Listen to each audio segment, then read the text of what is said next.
Hello, ladies. It's so good to see you and to be together. I'm so excited for this opportunity to have to interact with Phyllis. So I would like to pray before we do that, just as women. Before I do, I just wanted to remind you that if you haven't had a chance to look at the online Zoom call that we have with you and Phyllis, please do that because there's more details in there. They shared some of that, but they go into more detail on that if you'd like to look at that. And if you need help finding it, let me know.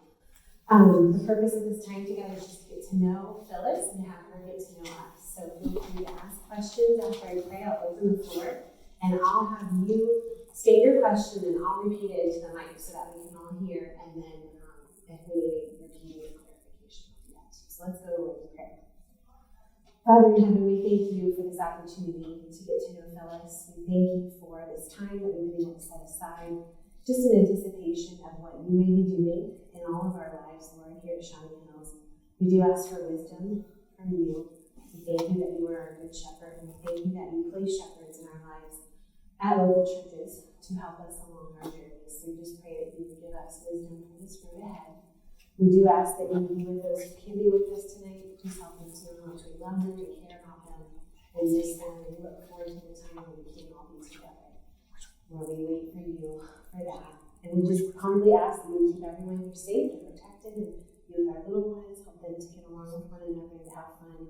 We thank you for your goodness to us and your just many blessings and gifts that we are so undeserving of, but you are so gracious and you're steadfast. And it's in Christ's precious name we pray. Amen. So it's your time to shine. Ask any question you would like. The floor is yours. Yeah, I'm okay about things, so that's fine.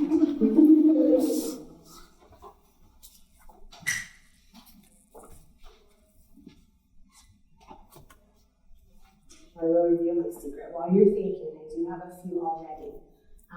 One of the ones I did want to ask is just when you were talking about with the counseling, what kind of made you really passionate about that? What was the circumstances surrounding when the Lord laid that on your heart to pursue it? Master in that, to be involved in that kind of movement, what would you say is kind of that? It started back in 2010 when I started, when I took the position of women's head counselor. So then I would help, obviously, with the girl counselors and then their campers during the summer.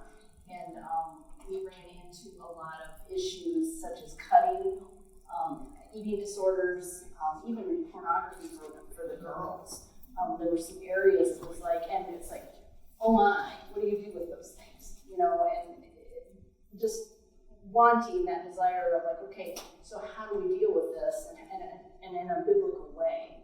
And I had heard about the counseling conferences in Lafayette, BC. We call it BCTC, Biblical Training Conference. And so I said to the gal that was going to be my assistant, I said, would you like to go to a counseling conference with me so that we can better deal with these issues, or at least get an idea of what direction to go? And that's all it took for me to go, was to go to that meeting, for that week-long conference, and I was hooked. Just how biblical and just, okay, taking people to the Word and helping them think through just principles of God, that God gives us in the Word, just for Christian living, and then how to apply those. So that's kind of what started that, and then when we landed at Faith, I didn't start my master's, but we went with no expectation from me at all in education. Like I didn't really think much about it. And about a year into it, David was studying all the time. When you're 50, you study a lot more than you do when you're 20, And so he was studying so much, and it was like all of a sudden it was like you saw the counseling ministry going on and stuff going on, and I'm like, I can do this master's thing and just take some classes. I won't finish it or anything, but I can take some classes. Whatever I learn will be helpful in any church setting that we land in. You just figure as a pastor's life, you're going to counsel whether you want to or not. So you might as well be trained as much as you can. So that's what kind of kicked that off, and I started in the master's program, and I just kept going. And so I have 4 more classes to go, and then thesis and all that stuff. But yeah, so I'm excited because I never dreamed that I would do more education, So that was kind of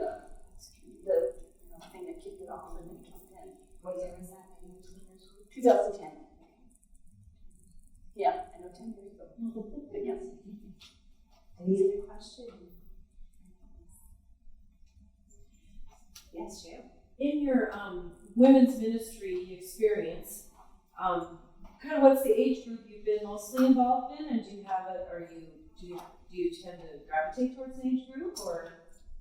Because we worked at camp and we had college age kids, we call them kids, college age people. Yeah. That's what I dealt with mostly. Probably in to gravitate, yeah, I probably do gravitate toward that age group, that and young women, but willing to work with other ages too. But yeah, just because of the circumstance that we were in a camp setting, and that's who I worked with. I didn't know if the staff had different age groups of people that you worked with as well. Yeah, the staff ladies, that ended up, I didn't counsel a whole lot with them. It was more of, I was kind of like the pastor's wife in that, where, you talk with them at different times, but I facilitated things a lot more. But yeah, more mentoring and that kind of thing with the girl counselors.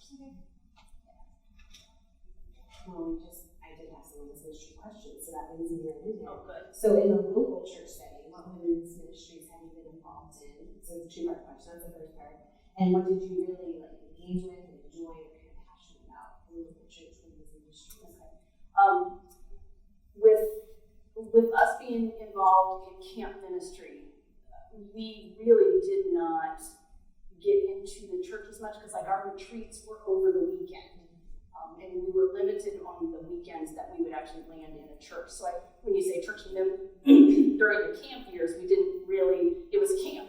That was our ministry. And you have to travel on the weekends. Right, and different things. So we kind of landed there. When I went to Faith, the thing that I helped with there, again, was the counseling, doing that. And then I did get the opportunity they had for season. They had some women's meals, or women's meetings, and then they had somebody fixing the meals and serving. And so I got to do that. So I enjoy, coming up with menus and then, getting the food prep and serving, that kind of thing. So those would be the two things that I've done. So.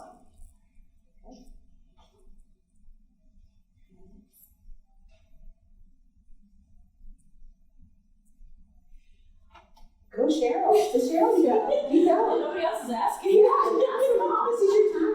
Maybe I'll ask what everybody's thinking. I hope. So, maybe in your wonderful dream of asking the Lord for your wonderful dream ministry, would there be one you'd love to do it with women? I mean, we won't hold you to it. Yeah. But if you could ask the Lord, I'd love to do this. Do you have any of those kind of passions and loves? Again, I enjoy the relationships that I get to build with the mentoring job. I don't know, just relationship building with women in just a certain group. With the girl counselors, they were gone after the summer. Sometimes they would come back, the next year for another summer, but for a long time. So I think that's kind of what I'm looking forward to, is kind of just starting to build more, and then being able to do some of the ministries that you guys have already got going, mentoring, and just some of those different ones. So yeah, just jumping in with a church, whether it's this one or another one. So yeah. Yes. Do you plan to get a job while you're here, or this be your job?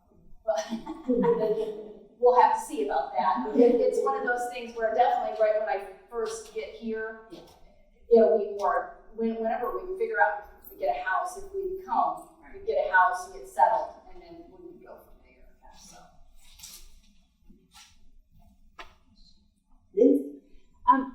Are you more of an introvert or an extrovert in your personality? Both.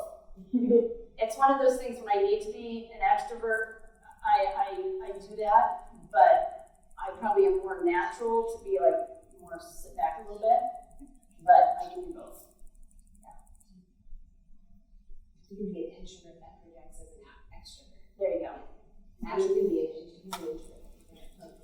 Yeah, an introverted extrovert, yeah. When the time comes. Yeah.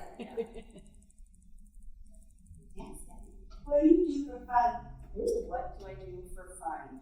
I think we've already talked about like biking and walking. I enjoy reading and watching a fun movie. Those would be my things that I would relax with. The books and the movies would be like, yeah, kind of thing. And like, it would be fun to be able to, like, I have deep friendships from camp. Like, I've got a gal that we've been friends forever.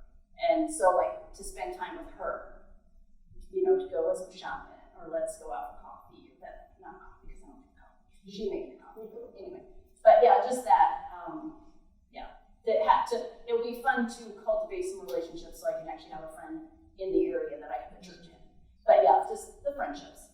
So yeah, just relaxing that way.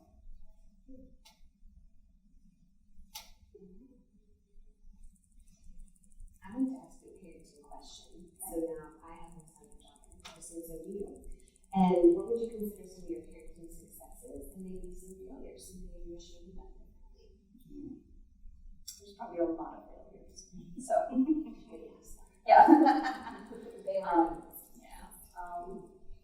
But as I think about that, I think every mom, you kind of wish you could have been more patient with your kids when they were littler. When the small ones. When they got older, it was more fun. But yeah, just I think more patient and gracious would be something that I look back and think I was a grumpy mom when they were little. You're tired, but again, I need to own that wrong response to them. But yeah, so just kind of maybe I had been more gracious and kind. Not that I was horrible, but you know how that is. You're just tired and react wrong. Some successes. Anything good that came out of them was from Jesus. It's just he was good and blessed that way. The fun thing about the kids, though, was living at camp. That's the best place in the world to bring up kids, is at camp. And we just had a ball. And camp was structured too with the moms. Like I could take the kids with me to different activities. They'd have a all camp activity on the ball field. Like this is all summer. Like all camp activity on the ball field. And so we kids up, we went down to the ball field and they play right by David's feet, who was doing the activity, with the kids. And so we just had fun. So we fond memories of that. And you eat the dining hall with the campers and all of that kind of thing. It was the best because I didn't have to cook all summer. It was fabulous because we just ate the dining hall. And it would be funny because the counselors would leave at the end of summer. And we always went into the dining hall. So that the counselors would leave, and all of a sudden we're all home. And the kids would be like, when are we going to the dining hall, Mom? And it's like, sorry, your mom's diner tonight. End of summer letdown. Oh, it was. It was definitely a thing. How old are they? What's their age difference? There's 3 years between them. So Lydia's 28 and David's 25. So yeah. But yeah.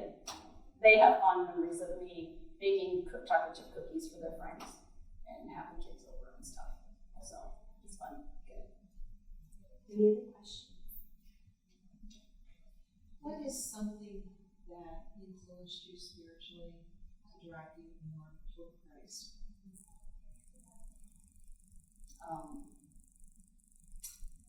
Scioto Hills was a big influence.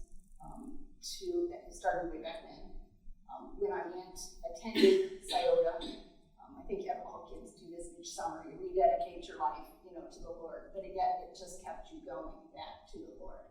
And then I counseled at Scioto for 2 summers. And I think that had the biggest influence on my spiritual life. Just teaching the Word to the kids, being excited about it, leading the kids to the Lord was such a blessing. And then my years at Cedarville would have just added to that. And then just the growth, I think, that you see in your life when you have kids. All of a sudden you realize how how much you need the Lord. So just things all along the way. And then the biblical counseling, just going to BCTC, the biblical counseling, has just like really ramped it up. It's like, oh, okay. Because you're working with women that have serious problems, and you got to be able to take it to the Lord. So yeah, just really has cultivated that, just kind of like steps along the way. Is that answer for you? Sure. Okay. Well, I get the feedback answers. I had one about your favorite passages of scripture or a biblical figure that you really appreciate their story or resonate with. Okay. Drop that down. Scripture passages. When if I feel like I need encouragement, a lot of times I'll go to Psalm 103. Bless the Lord, O my soul. Everything within me. And it talks about, it's not forgetting about your benefits. And it lists through those. And then it jumps down to like verse 12, I think it is. And he's moved my sins from the east, as far as the east is from the west. And so that's a passage I go to a lot, for encouragement. Another one would be Isaiah 40, 10 through 31. I love that passage because it talks about God so much and how wonderful He is. Yeah, and we were down in the Smokies when I was reading this out on the porch and looking out over the mountains and stuff. And there's a verse in there that tells He holds the waters in the palm of His hand, and He weighs the mountains on a scale. And you see these mountains, and you just think this is only like 5 mountains in the whole world, So just a worship passage there. And you guys are familiar with, sounds like the lament passage, Psalm 13. That passage for me has been, in the last year, has been really my passage. Because as we waited for this transition, as we moved in with my mother-in-law, that's not where I wanted to be. And my mother-in-law is fabulous. She has dementia, and she's declining. And she's been super, super sweet about us being here. But it's not what I want. Lord, how long are you going to leave us here? What are you doing? You just are like, but the Lord has cultivated that in okay, Lord, but I will trust you. So that's been a growing thing too, and just a precious thing of what was developed to me this past year. You put it that way.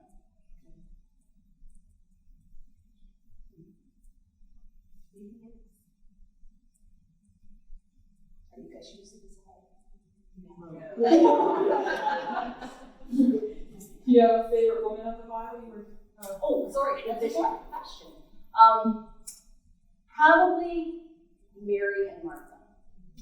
When I think about that question, it's like, because I'm sometimes Mary, most of the time Martha. Because I have an agenda, let's get her done, kind of a thing.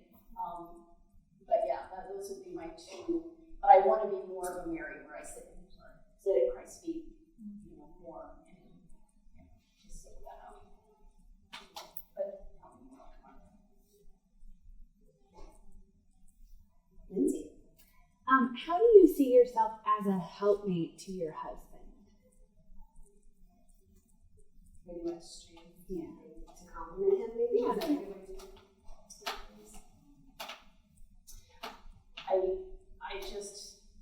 That's a hard one. What would he say? Yeah.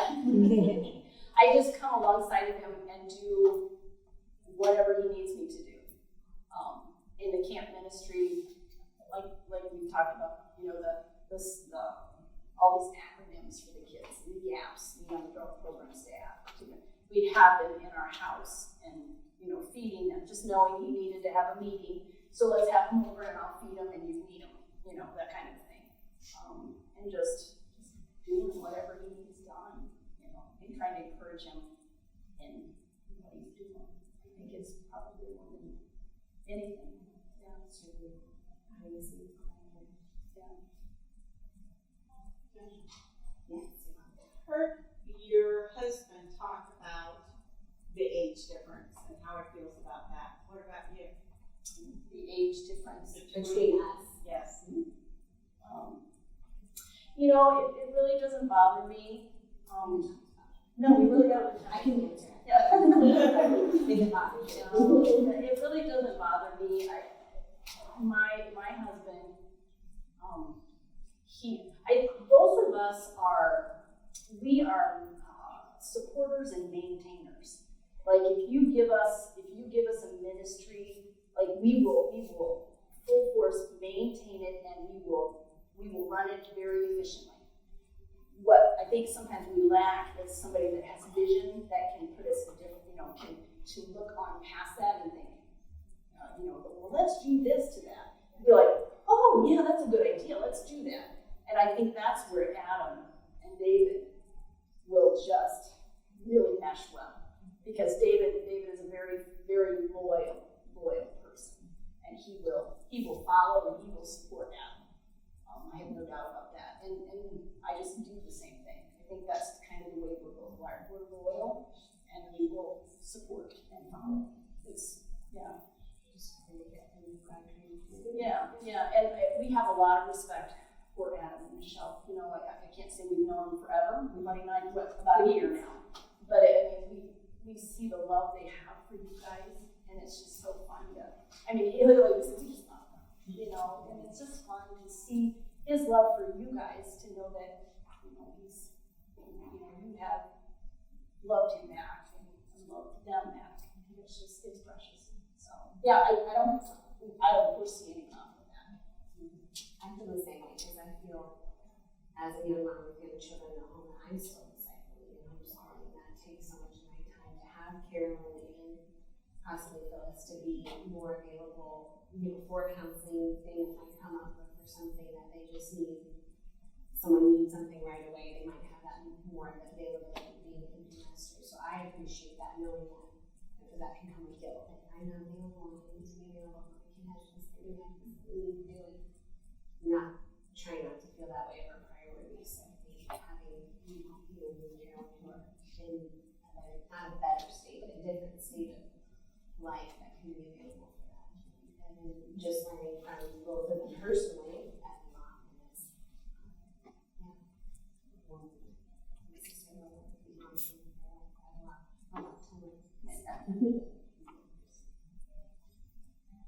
anything else?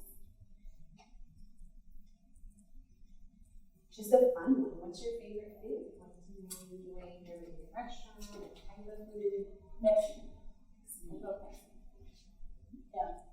I like pizza. I like chocolate. The normal things. But if I have to pick one thing, it would be like, Mexican. I really like Mexican. What about a destination trip? Somewhere you would really like to visit? Tropical. It has to be tropical. Yeah. We went to Cancun this year 3 times now, and that has been just a fun thing. We went back in December. It was kind of a celebration of David and my son-in-law graduated from nursing school in the fall, and we were like, when everybody graduates, we're going to go to Cancun, and it was kind of one of those things of like, we'll go to Cancun. But then as it got closer, it's like, no, we're going to do this. Because nobody has kids yet, and it would be just an opportunity for us. So the 6 of us went, and we had so much fun, and we ate so much Mexican food.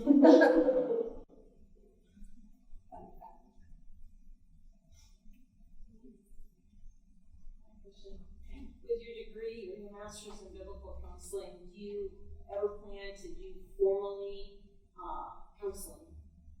Where, like some churches will have counseling on Monday night, and you have like a schedule where you have, regular counseling.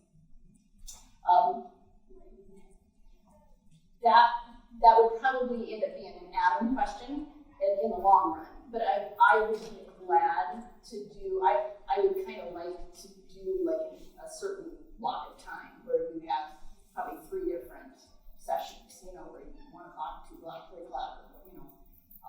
I would love that, because that would be that's kind of what we're used to. Because at Faith, that's what they did. Monday nights, that's when we did counseling. I did it other times too, but it's nice to have a scheduled time to do it. So yeah, I think that might be something down the road that has been kind of out there, like counseling ministry. But yeah, that's the desire. But yeah, and if the need is there, then you just kind of match up with whatever the need is. Yeah. So, but hopefully we'll use, it first and foremost in the church, you know, for those that need it here, or, you know, whatever church, and then the community, you know, the local community to do it, so.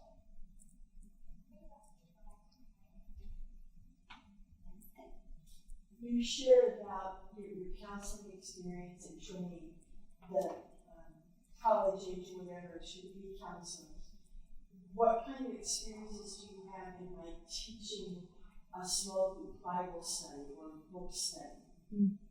I've done that several times with some of the seasonal staff that we have had, where I've taught a book of the Bible, Romans, or, you know, different ones.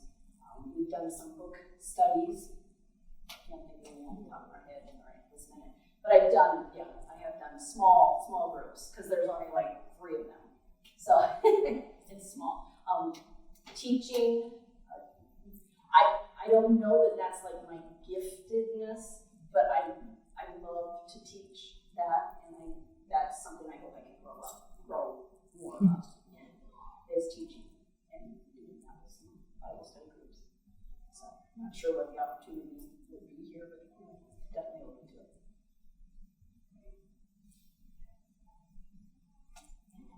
What's your craziest seer one?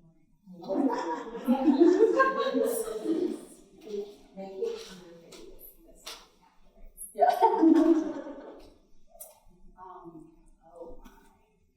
I probably wasn't really that daring, but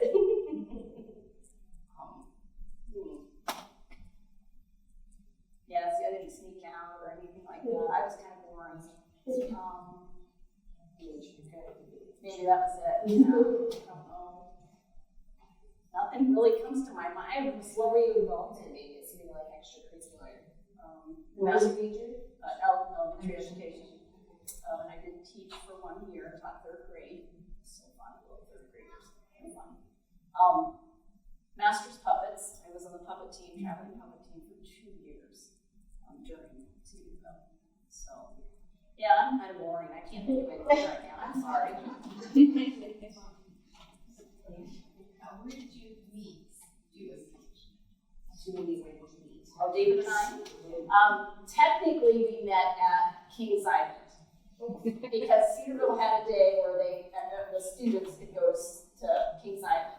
And we had a mutual friend.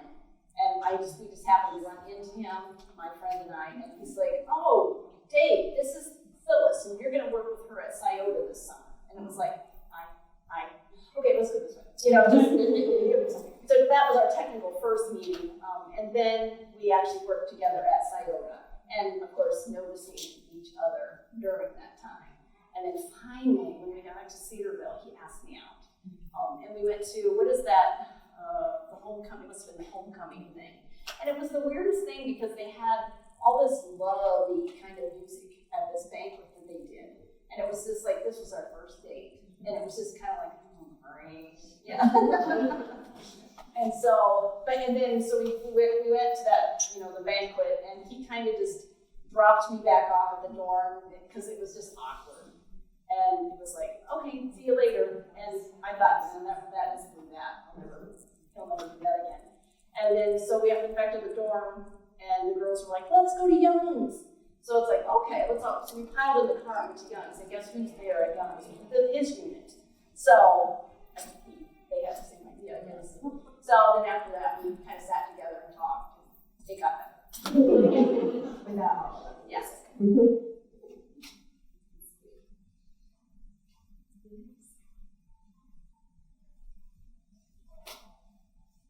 So I have a question about your role as a possible pastor's wife. This is going to be your first time in that role. So what's maybe, share some of your passions. Maybe what's the one thing that you're really excited about or feel like that would be something you would really be able to really dig into as a pastor's wife, whatever you think that role might look like in the future. As I think about a pastor's wife, the role of, it's kind of a leadership role, obviously. And I kind of was that at camp, you know, more of that leadership. And the women, I sometimes I felt like they held back a little bit to try to spend time with me because I was in charge, you know what I mean? Sometimes you're a little bit more no, don't, you know. And so I think that's the one thing I hope is that the developing of relationships, you know, that you can do that more. Yes. Yeah, and or just hang out. Just, you know, it's like let's go out for coffee or green tea or you know, or just, you know, and invite, you know, and I think I said this to you the other day of like invite us out, you know, of like, oh, would you like to open the outlet with me, or, you know, just because I mean we like to do fun things too. It's just sometimes it's awkward to know who to go with and what to do. So yeah, I think just building relationships. I'm hungry for that. It was kind of funny. We've been with David's mom for, it'll be a year. No, it was a year, July 1st. So we moved out of Lafayette, came to Mom's, and we've been there for a year. And my daughter texted me, and I really don't have any friends in Columbus. We haven't really settled into church because we knew it was transitioning. You know, we just haven't settled. And my daughter texted me the other day, and she's like, "Hey, you want to hang out? I got caught up work, and you want to hang out?" And I'm like, "Yes, I want to hang out." She's like, "We can order Chinese and go walk the dogs and watch a movie." And I'm just like, "Oh, okay." You know, and I just got so excited. And I thought, you know, I hadn't realized how much I was like needing some girl time, you know, kind of a thing. And we had so much fun. It was just fun. So yeah, so just relationships. Probably a long way to answer that. Sorry.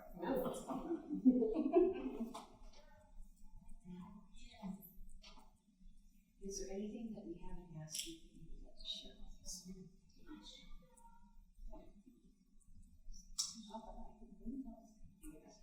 No, that's fine. No, because you really do need to try to know who I am, you know, and it's been fun getting to know the different ones. And see where Cole's last night for supper. She makes really good kale soup. I never had that. That was really cool. So we went to Johnson's. I knew Shelley from Johnson's today for lunch. And yeah. So yeah, it's just been fun to start to get to know people. Yeah. And the good news is if you don't have or you forget a question when it comes to my this week, you can say ask next week. Yeah.